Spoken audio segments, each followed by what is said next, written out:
Chapter 11. And the whole earth was of one language and of one speech. And it came to pass, as they journeyed from the east, that they found a plain in the land of Shinar, and they dwelt there. And they said one to another, Go to, let us make brick and burn them thoroughly. And they had brick for stone, and slime had they for mortar. And they said, Go to, let us build a city and a tower whose top may reach unto heaven, and let us make us a name, lest we be scattered abroad upon the face of the whole earth. And the Lord came down to see the city and the tower which the children of men builded. And the Lord said, Behold, the people is one, and they have all one language. And this they begin to do, and now nothing will be restrained from them which they have imagined to do. Go to, let us go down and there confound their language, that they may not understand one another's speech. So the Lord scattered them abroad from thence upon the face of all the earth, and they left off to build the city. Therefore is the name of it called Babel, because the Lord did there confound the language of all the earth, and from thence did the Lord scatter them abroad upon the face of all the earth. These are the generations of Shem. Shem was 100 years old and begat Arphaxad 2 years after the flood. And Shem lived after he begat Arphaxad 500 years, and begat sons and daughters. And Arphaxad lived 35 years, and begat Salah. And Arphaxad lived after he begat Salah 403 years, and begat sons and daughters. And Salah lived 30 years, and begat Eber. And Salah lived after he begat Eber 403 years, and begat sons and daughters. And Eber lived 34 years, and begat Peleg. And Eber lived after he begat Peleg 430 years, and begat sons and daughters. And Peleg lived 30 years, and begat Reu. And Peleg lived after he begat Reu 209 years, and begat sons and daughters. And Reu lived 32 years, and begat Serug. And Reu lived after he begat Serug 207 years, and begat sons and daughters. And Serug lived 30 years, and begat Nahor. And Serug lived after he begat Nahor 200 years, and begat sons and daughters. And Nahor lived 29 years, and begat Terah. And Nahor lived after he begat Terah 119 years, and begat sons and daughters. And Terah lived 70 years, and begat Abram, Nahor, and Haran. Now these are the generations of Terah. Terah begat Abram, Nahor, and Haran. And Haran begat Lot. And Haran died before his father Terah in the land of his nativity, in Ur of the Chaldees. And Abram and Nahor took them wives. The name of Abram's wife was Sarai, and the name of Nahor's wife, Milcah, the daughter of Haran, the father of Milcah, and the father of Iscah.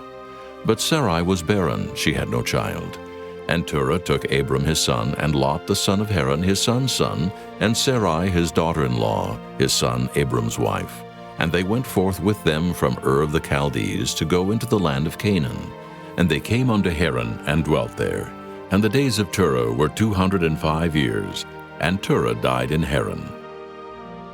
Chapter 12.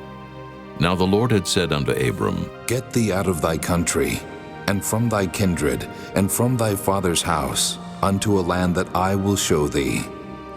And I will make of thee a great nation, and I will bless thee, and make thy name great, and thou shalt be a blessing. And I will bless them that bless thee, and curse him that curseth thee. And in thee shall all families of the earth be blessed. So Abram departed as the Lord had spoken unto him, and Lot went with him. And Abram was 75 years old when he departed out of Haran. And Abram took Sarai his wife, and Lot his brother's son, and all their substance that they had gathered, and the souls that they had gotten in Haran. And they went forth to go into the land of Canaan. And into the land of Canaan they came. And Abram passed through the land unto the place of Sichem, unto the plain of Moreh, and the Canaanite was then in the land. And the Lord appeared unto Abram and said, Unto thy seed will I give this land. And there builded he an altar unto the Lord, who appeared unto him. And he removed from thence unto a mountain on the east of Bethel, and pitched his tent, having Bethel on the west, and Hai on the east. And there he builded an altar unto the Lord, and called upon the name of the Lord. And Abram journeyed, going on still toward the south. And there was a famine in the land, and Abram went down into Egypt to sojourn there, for the famine was grievous in the land. And it came to pass, when he was come near to enter into Egypt, that he said unto Sarai his wife, Behold now, I know that thou art a fair woman to look upon. Therefore it shall come to pass, when the Egyptians shall see thee, that they shall say, This is his wife. And they will kill me, but they will save thee alive. Say, I pray thee, Thou art my sister, that it may be well with me for thy sake, and my soul shall live because of thee. And it came to pass that when Abram was come into Egypt, the Egyptians beheld the woman that she was very fair. The princes also of Pharaoh saw her and commended her before Pharaoh, and the woman was taken into Pharaoh's house. And he entreated Abram well for her sake. And he had sheep and oxen and he-asses and men-servants and maidservants and she-asses and camels. And the Lord plagued Pharaoh and his house with great plagues because of Sarai Abram's wife. And Pharaoh called Abram and said, What is this that thou hast done unto me? Why didst thou not tell me that she was thy wife? Why saidst thou, She is my sister? So I might have taken her to me to wife. Now, therefore, behold thy wife, take her, and go thy way. And Pharaoh commanded his men concerning him, and they sent him away, and his wife, and all that he had. Chapter 13. And Abram went up out of Egypt, he and his wife, and all that he had, and Lot with him into the south. And Abram was very rich in cattle, in silver, and in gold. And he went on his journeys from the south even to Bethel, unto the place where his tent had been at the beginning, between Bethel and Hai, unto the place of the altar which he had made there at the first. And there Abram called on the name of the Lord. And Lot also, which went with Abram, had flocks and herds and tents.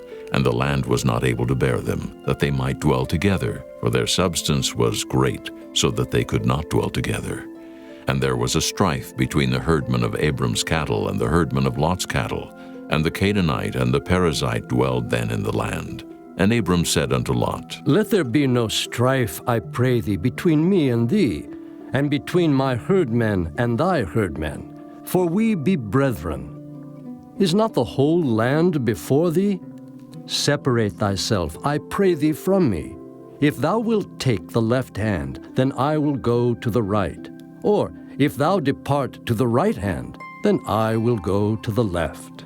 And Lot lifted up his eyes and beheld all the plain of Jordan, that it was well watered everywhere, before the Lord destroyed Sodom and Gomorrah, even as the garden of the Lord, like the land of Egypt, as thou comest unto Zoar. Then Lot chose him all the plain of Jordan, and Lot journeyed east, and they separated themselves the one from the other. Abram dwelled in the land of Canaan, and Lot dwelled in the cities of the plain, and pitched his tent toward Sodom. But the men of Sodom were wicked and sinners before the Lord exceedingly. And the Lord said unto Abram, after that Lot was separated from him, Lift up now thine eyes, and look from the place where thou art, northward, and southward, and eastward, and westward. For all the land which thou seest, to thee will I give it, and to thy seed forever. And I will make thy seed as the dust of the earth, so that if a man can number the dust of the earth, then shall thy seed also be numbered. Arise, walk through the land in the length of it, and in the breadth of it, for I will give it unto thee.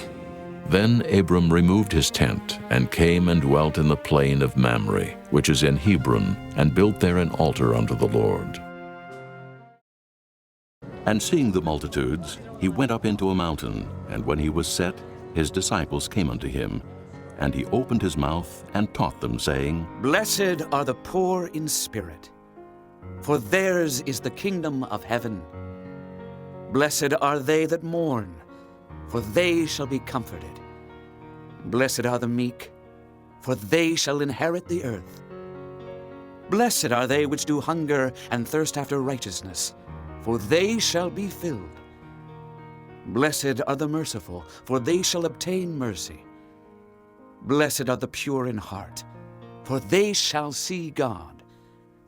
Blessed are the peacemakers, for they shall be called the children of God. Blessed are they which are persecuted for righteousness' sake, for theirs is the kingdom of heaven.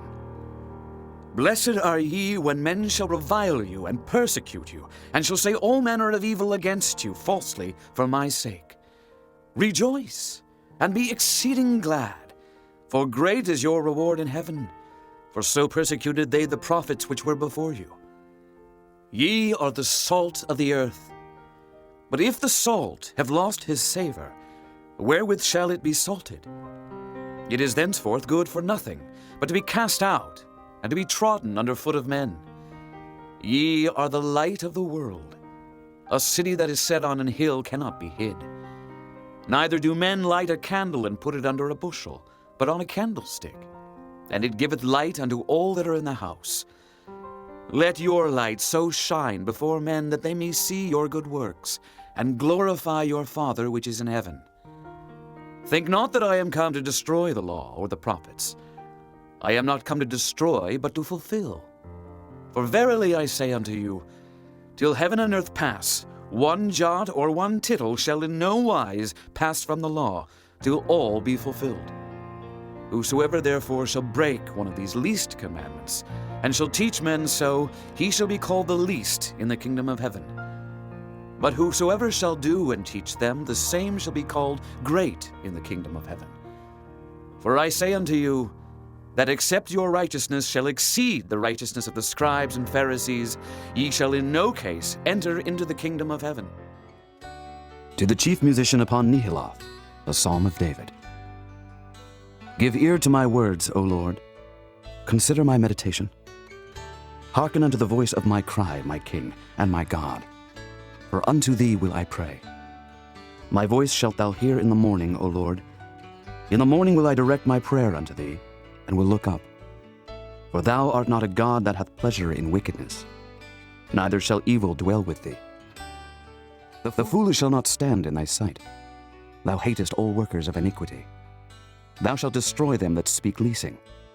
The Lord will abhor the bloody and deceitful man. But as for me, I will come into thy house in the multitude of thy mercy, and in thy fear will I worship toward thy holy temple. Lead me, O Lord, in thy righteousness because of mine enemies. Make thy way straight before my face. For there is no faithfulness in their mouth. Their inward part is very wickedness.